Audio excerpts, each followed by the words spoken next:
Here is your latest Africa news. Video has surfaced online showing Chadian military personnel arresting several French soldiers operating without authorization from the North Central African country of Chad on the Sudanese border.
Sasa jitra اليوم بس قمت من أبشر ولا كيف؟ اليوم بالسنتر وعندكم اوردر دي ميسيون.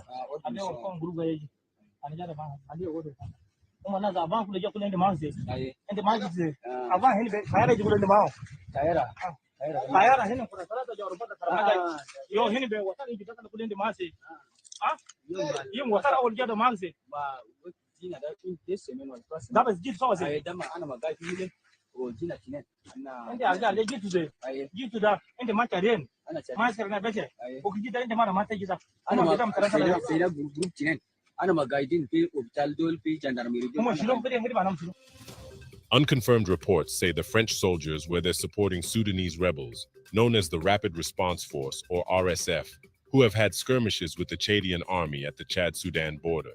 But for now, it's not clear what the French forces are doing there.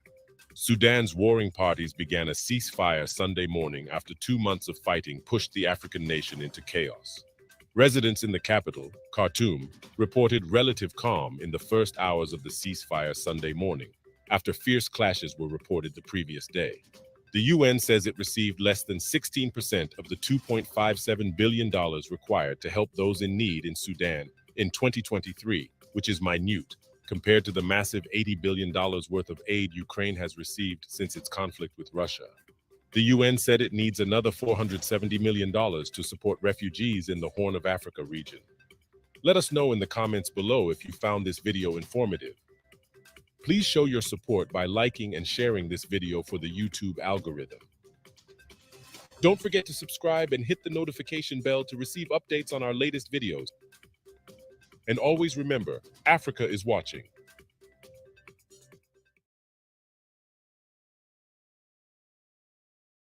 Poland is one of the most racist nations on the planet. The Polish people despise black people. Despise them, hate them. Welcome to Candid Africa, truthful, unapologetic. And when the Russians went into Kiev, there were a lot of African students studying in Ukrainian universities who had to flee. And they went to the Polish border and they wouldn't be let in. The Poles were like, "Nah, you ain't coming in here. We don't let people that look like you in Poland." Blatantly racist. So now they talk about these, they lack the proper certificates or the proper certifications, etc. I don't know. Gosh, when Joe Biden makes an unannounced visit to Poland, and of course, no American president flies alone. There's going to be a C-5 aircraft landing with armored, sedans and Secret Service guys full of guns, none of which are registered. I'll tell you why they're not registered. Because the security protocol for the President of the United States is classified top secret. That means the composition of his security detail is not to be known by anybody. So we're not going to admit what we have in this vehicle, what this guy's carrying, or anything. We don't tell the Poles any of that stuff because they don't have a need to know. We will never let them know. Now, when was the last time they strip searched the Secret Service agents of the United States of America? The answer is never. And so what we have here is a double standard. Poland is upset with South Africa for a number of reasons. One, South Africa is not going to arrest Vladimir Putin when he arrives in Pretoria for the BRICS summit, even though that the International Criminal Court has issued a warrant for his arrest based upon baseless allegations of child kidnapping and I forget what the other one is, but they've accused him of two things that are just ludicrous. But Poland and Ukraine and other nations have said he must be arrested the moment he lands in South Africa, because South Africa signed the accords that bring this up. And South Africa went, nah, we ain't going to do that. And so the Poles are angry. So this is retaliation, simple. The other thing is BRICS. South Africa is an original member of BRICS, the Brazil, Russia, India, China, South Africa Economic Forum, that's actually rapidly growing at the BRICS summit, which is taking place in South Africa, by the way. 19 nations have applied this year for membership. 19, including, by the way, Saudi Arabia, Iran, others, Egypt, Turkey, the whole world. And what it means is that South Africa is part of a movement that's gravitating away from the G7, NATO, Poland, Ukraine, and trying to live their lives free of the interference of the United States. So Poland's exacting their revenge. Now, here's the other thing I'll put out there. Poland didn't do this without instructions.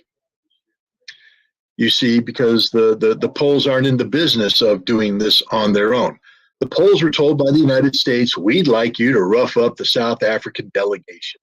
Send them a signal. And the Poles went, sure, we can do that because we're racist. We have no problem. Because we're going to avoid doing that because these are black people and we don't like black people. And so we're really going to have a time doing this. And they did. But to think that the Poles woke up in the morning and said, let's go irritate the government that's hosting the BRICS forum that can have an economic impact on our future. Most sane people go, that's not what we want to do, especially if we want to get BRICS to change their mind. What we'd like to do is actually treat these guys well, and maybe on the return trip, invite them in for some, borscht and vodka and, sing songs and have a good time and bond with them so that the next time we sit down and say, hey, we have concerns about X, Y, and Z, they'll say, those Poles are good guys. So yeah, we're going to sit down and listen to them. You know what's going to happen the next time somebody brings up Poland and South Africa? They're going to say those are racist people, the most racist people in Europe, second only the Ukrainians in terms of their racism. And they're also recognized as American stooges because this didn't happen without America giving a direct order, rough up the South Africans. That has been our candid speech. The whole point of our candid speech is for us to discuss what you understood about the speech and for us to come up with our own perspectives about the speech. Yeah. So before we leave, please make sure to like, subscribe, and hit the notification bell. It's the best way, especially that like button and the notification bell. It's the best way for YouTube to know this is a good video and to recommend it to more like-minded people like you. Okay. And with that said, it's been Mikey Mushi from Tunacheki. And always remember, Africa is watching.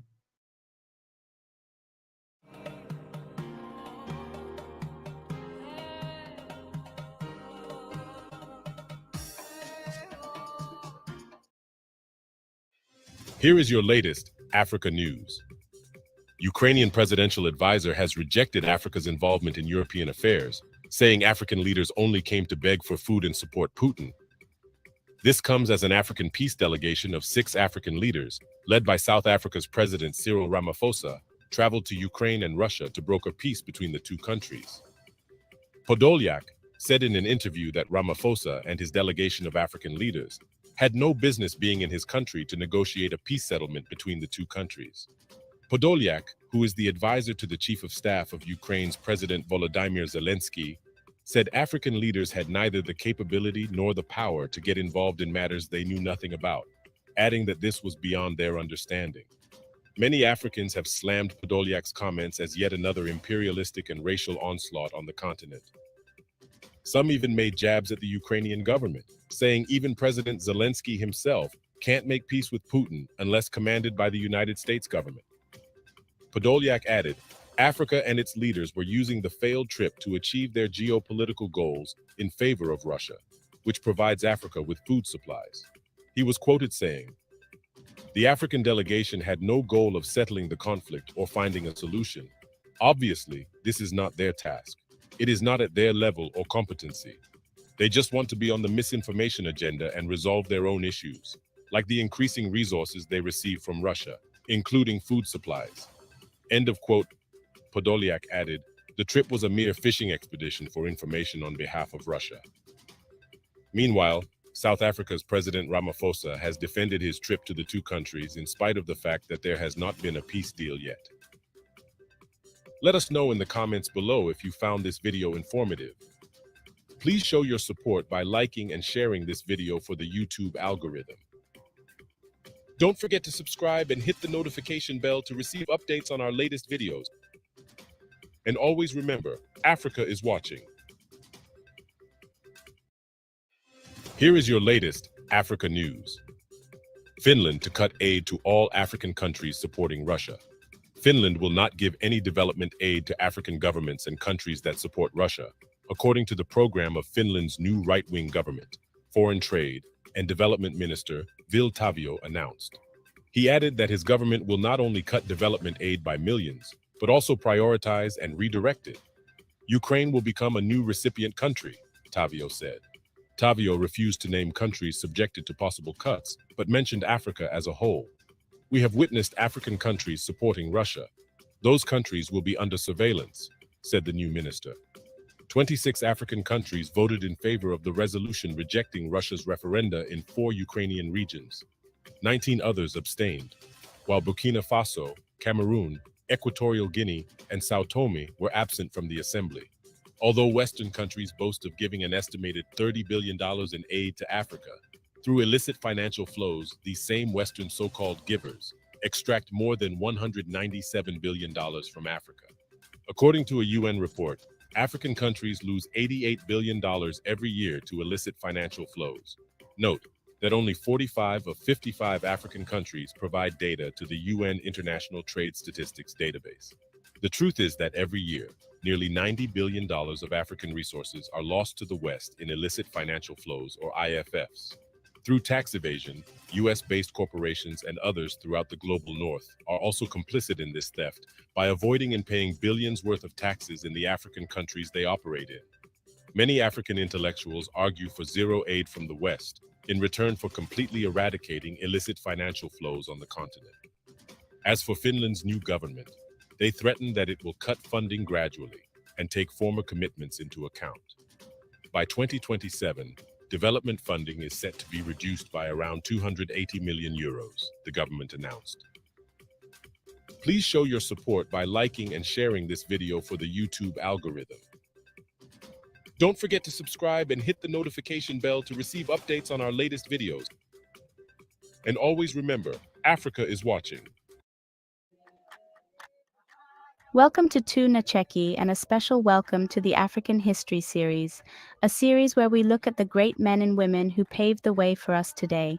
In today's video, we will be looking at the life of Prince Alemayehu, the son of one of Ethiopia's great emperors and heir to the treasures of one of Africa's richest royal dynasties, who died in exile without setting foot in Ethiopia ever again. Before we continue, please take the time to subscribe and hit the notification bell. Prince Alemayehu, also known as Alemayahu, was an Ethiopian prince born on April 23, 1861, in the city of Ankoba, Ethiopia. His father was Emperor Tewodros II, a prominent ruler who sought to modernize Ethiopia during his reign. When Prince Alemayehu was just 7 years old, his father's reign faced a significant challenge. British forces invaded Ethiopia seeking the release of several European hostages held by Emperor Tewodros. You see, what happened was that in an effort to strengthen his empire, the emperor sought an alliance with the British, but his requests were ignored by Queen Victoria, who was angered by this. The emperor detained some British people who were in his kingdom and this action gave Queen Victoria the excuse she needed to further expand her territory in Africa. She immediately sent a huge military invading force to attack the kingdom. Unfortunately, the emperor's army was overwhelmed, and he was captured and chose to take his own life. History has recorded that the emperor took his own life to deprive the British of the prospect of taking a great emperor hostage. After the emperor's suicide, the British burned and looted the city of Magdala, including its churches. They looted many treasures, including the emperor's crowns, shields, swords, ornamental saddles, goblets, gold crosses, paintings, illustrated Bibles, manuscripts, as well as various other possessions of the Ethiopian royal family. Following his father's capture, Prince Alemayehu became a prisoner of war. Both he and his mother were captured and taken captive. On the way to England, his mother passed away. Prince Alemayehu found himself under the care of a British army soldier named Tristram Speedy. Speedy was appointed guardian of the prince and was in charge of his life. Tristram Speedy took Prince Alemayehu to India first, where he worked as an army officer, and later to England. When he arrived in England, he was sent to Rugby, Britain. After completing his studies in 1878, the prince spent a year at the Royal Military Academy Sandhurst, which is the British Army Officer Initial Training Centre. The British government educated him under the belief that he could one day become a valuable ally for their interests in Africa. Many accounts of the prince's experience at the Officer Training Centre suggest that he was unhappy to be there. In 1879, at the age of 18, Prince Alemayehu contracted pleurisy, a severe respiratory illness. Despite medical care, he succumbed to the illness on November 14, 1879. Although Prince Alemayehu's life was cut short, his legacy endured. His story became a symbol of Ethiopia's struggle for independence and the resilience of its people. The news of his death deeply saddened many Ethiopians, who saw him as a symbol of hope and a potential future leader. Unfortunately, Buckingham Palace has declined an official request to return the remains of this great prince. The Buckingham Palace spokesperson gave the excuse that removing his remains could affect others buried in the catacombs. To date, many Ethiopians desire for his remains to be sent back home and keep pushing for this to be achieved. Thank you for watching, and if you haven't subscribed, please do so and hit the notification bell. If you enjoyed the video, give it a thumbs up. Let us know your thoughts about this great prince in the comments below. Also, make sure to watch our other videos which celebrate our Mama Africa. We have the Mysteries of Africa series and the Amazing People of Africa series. Until the next video, stay safe and I'll see you then. So I agree with you. I want a global taxation. This is my point. Okay, you're saying it's good, but it's not what you're saying. I love having bold people, and I take the point. Welcome to Candid Africa, truthful and unapologetic. What we are saying is different. Is not what you're saying. You're saying is good, but it's not what you're saying. We are not saying that we continue to have what the taxes France is paying, the taxes Kenya is paying in the current setup. Those are national issues.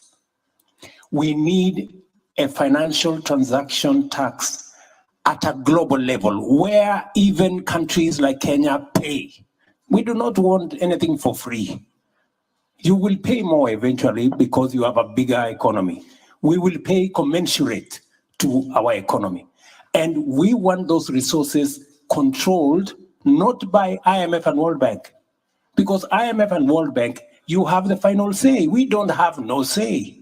We want another organization of equals, where you have as much say because you pay as much as we do because we also pay. That's the organization we are looking for.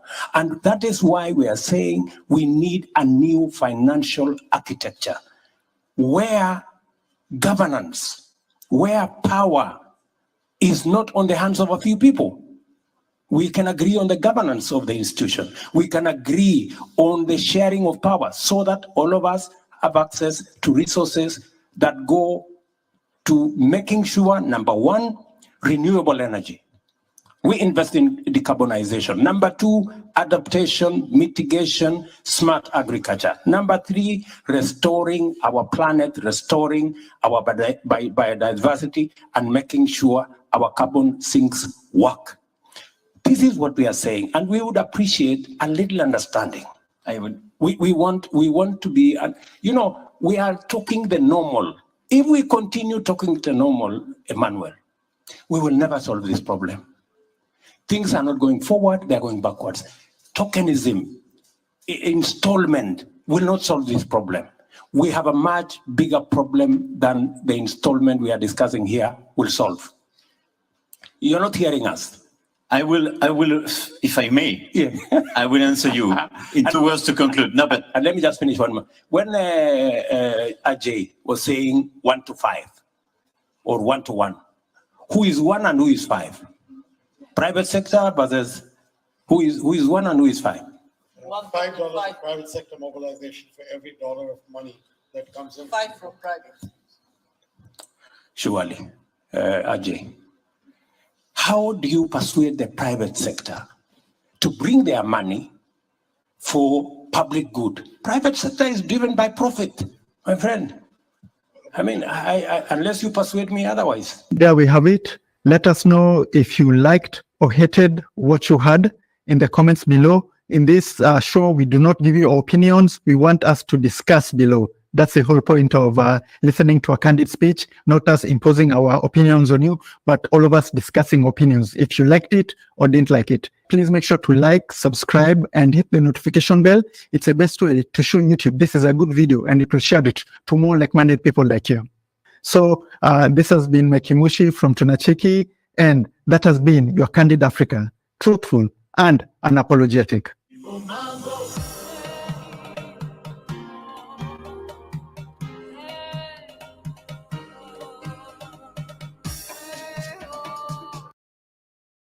Africa should never be seen as a continent that needs generosity. We want to be treated as equals. Welcome to the African Leadership Series, where we bring you great inspirational speeches of African leaders. And the other important thing for this to happen, it will help us not to participate as unequal cousins in these institutions. It will help us to participate fully, and so that we don't have a sense that we are beggars, that we are being dealt with out of generosity. I think it's important in the new era that the world is in now that there should be a good measure of equality among sovereign nations. You know, recently, 7 African countries decided to go and put a call for peace to Ukraine and to Russia. And we raised a number of issues. Zambia was represented, Comoros was represented, Republic of Congo was represented, Senegal was represented, Uganda, as well as South Africa. So we were all represented, and Egypt as well. So we were all at one, that even as we were going to address an issue of the war which has had a negative impact on the African continent, which is the rise in prices for food, rise in prices for fertilizers, we were clear that we are not going there as beggars. We are not going to ask for a favor to both Ukraine and Russia. We were going there to say, open up the Black Sea Channel so that the grains and the fertilizers should go into the world market. So we were not on a begging mission, even as we are in great need as a continent and all that. That should go to demonstrate that Africa should never be seen as a continent that needs generosity. We want to be treated as equals. Even in the multilateral institutions, we want to be treated as equals. And if our equity is at a low ebb, there must be ways in which that can be addressed. To us, this is very important. Our sovereignty is one of the things that we hold on dearly to. And we demonstrated that very clearly to both President Zelensky and to President Putin when it came to this issue. Even as there were suggestions that, yes, we can donate this, we can donate that, we said, we want you to release these grains and fertilizers to the world market so that the world can trade in these commodities and other issues we can handle in a different way. I wanted to make that point so that it should be understood where Africa has evolved up to. We want to be key players on the world stage, want to be key players even in the financial markets and in the MDBs. Now, these are the positive things. I do, Mr. President Macron, want us to address another issue, which to us is a bit of a negative. You will have heard President Sisi talking about the 100 billion that was promised in Paris. President Sassou Nguesso yesterday as well also spoke about it at the dinner.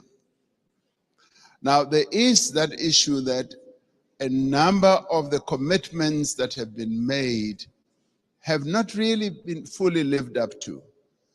But before I get into details, let me immediately say that we recognize the many initiatives that have been put on the table, and a number of countries here have done so. Germany has gone out of the way to put a number of initiatives, and the US has also done a number of things. But there have been times when we felt like we were beggars. I played a key role as chair of the African Union during the COVID period. We felt like we were beggars when it came to vaccine availability, when we felt we needed access to vaccines, and the Northern Hemisphere countries had bought all the vaccines in the world, and they were hogging them. And they didn't want to release them at the time when we needed them most. And we felt like we were begging. And at times it felt like they would just be droppings from the table, that yes, we will give you that and that. And let me tell you something that generated a lot of resentment. We resented that, and it got worse when we said we want to manufacture our own vaccines. And when we went to the WTO, there was a lot of resistance, enormous resistance. And we kept saying, what is more important, life or profits by your big pharmaceutical companies? And that too, I must tell you now, generated and deepened that disappointment and resentment on our part, because we felt like life in the Northern Hemisphere is much more important than life in the global South.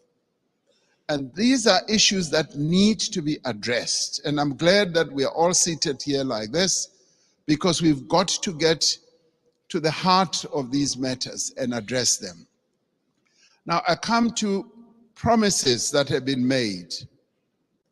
And Chancellor Scholz was saying, we've got to walk the talk. Yes, we want to see the talk being walked. President Sassou Nguesso yesterday said at the dinner, $100 billion was promised per year. And he was saying, I've never seen that. And many of us will testify that that $100 billion has never really been made available. And this should stand out as something that needs to be addressed. Because sometimes we sit at conferences like this and say, yes, we'll make this available, and we believe you. We believe you, but now the tire must hit the tar. We must now see action flowing from that. Now, I want to then talk about something very practical. President Sassou Nguesso raised it yesterday. He said he would be happy if flowing from this summit, we do something very practical on the infrastructure side. Having said that 600 million people in Africa do not have electricity, and yet we've got all the resources to generate electricity, particularly the mighty Congo River, and that there have been plans to build a number of power stations that will generate, in my calculation, up to 70,000 megawatts. And he said, and I want to speak in support of this proposal, that to prove that these summits are not summits where we just talk, flowing from the Paris COP as well as others, let us now put money on the table and collectively say we are going to address this mega project. A mega project which will in the end generate electricity for up to 12, 15 African countries all at one go. There we have it. Let us know if you liked or hated what you heard in the comments below. In this show, we do not give you our opinions. We want us to discuss below.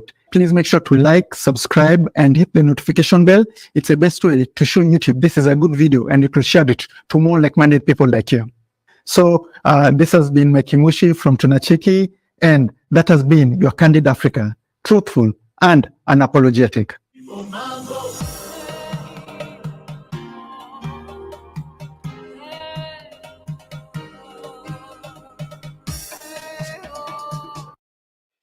Here is your latest Africa news. South African President Cyril Ramaphosa addressed the joint press briefing of the African heads of state and government following peace talks in Kiev, Ukraine. Here is what he had to say about the current conflict. Thank you very much. Would like to start off by thanking President Zelensky for allowing the 7 African countries to participate in this peace mission.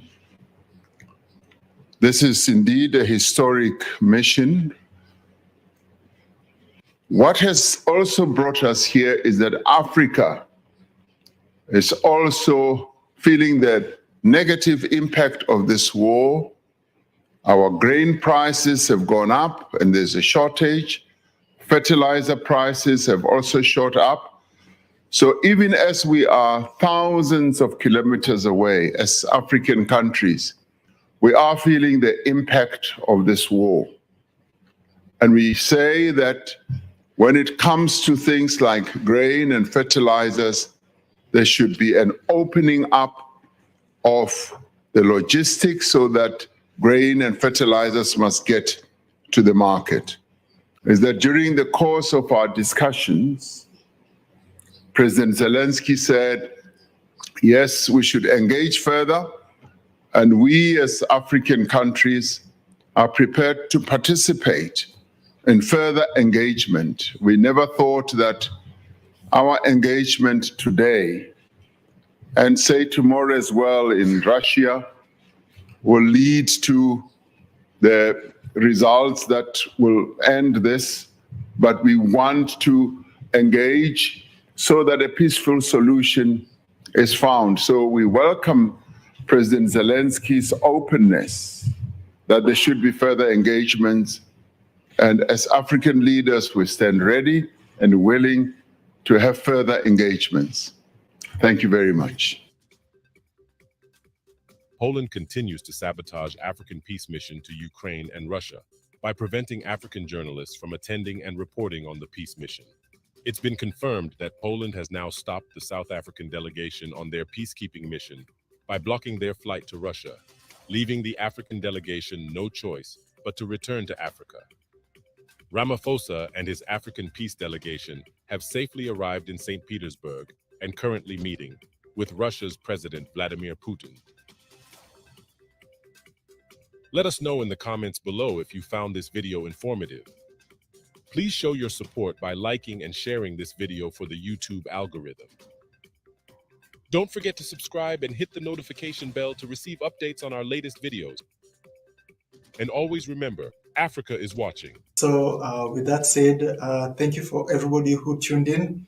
We appreciate you guys. As always, please share this video after it's finished. I don't know the criteria, and family, please like this but video. let me join. It really helps us with. Thank you very much, and let me appreciate my brother Macron for putting it to more people, spreading our message. Okay, so we really appreciate you guys, and as always, it's been me, Mike Mushi from Tunacheki, and Africa is watching. Bye, guys.